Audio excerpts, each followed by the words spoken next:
What's up everyone? Today I'm going to be making a special housewarming gift with a custom engraving on the back. The gift is an extra large butcher block type cutting board made from an Ambrosia maple slab cutoff. The dimensions will be about 21.5 by 13.5 by 1 3/4 inch.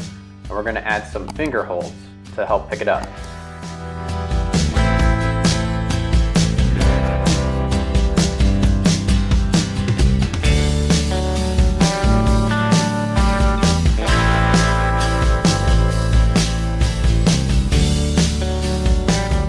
I start by cleaning up the two pieces and then running them through the jointer.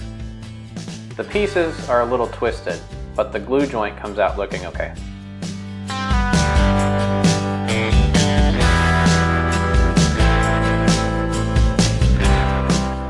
Probably the coolest feature of this laser is that you can take the bottom off of it in order to fit taller work pieces underneath.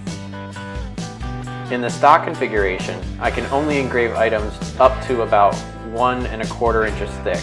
So by dropping out the bottom and adding some temporary 2x4 risers, I have no problem getting some additional height under the laser head.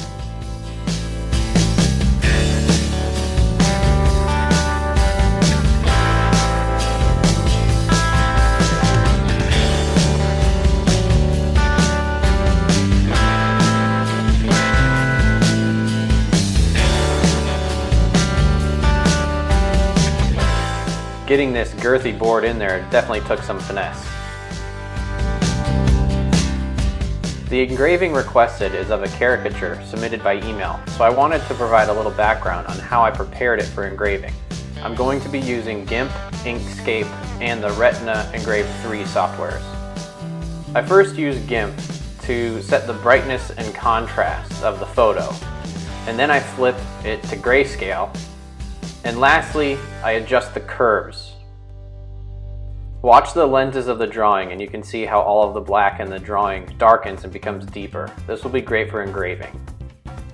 I then export that as a JPEG and then head over to Inkscape.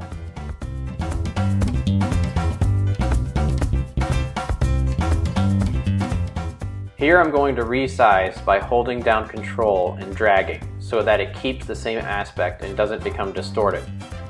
Next, I drop in a white box over an area the customer does not want to show. More on this in the next step. I then save as a PDF and jump over to the RE3 software. Last, we load the PDF in RE3. Notice the blue outline of the box we created in the first step.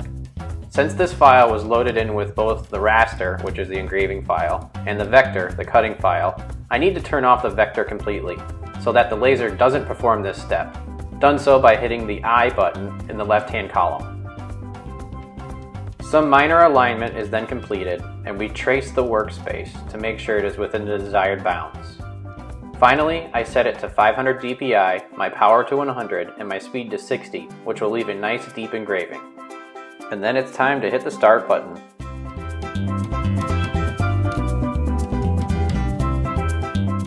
The whole engraving took about an hour, so I'm going to do a quick time lapse here.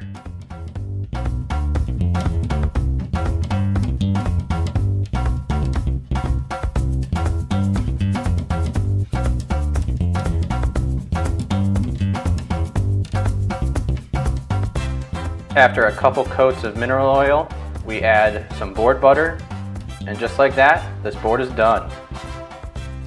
I think it came out looking really great, and it is an awesome piece of wood. Don't forget to follow us on social media, and like and subscribe to the channel. Have a good one.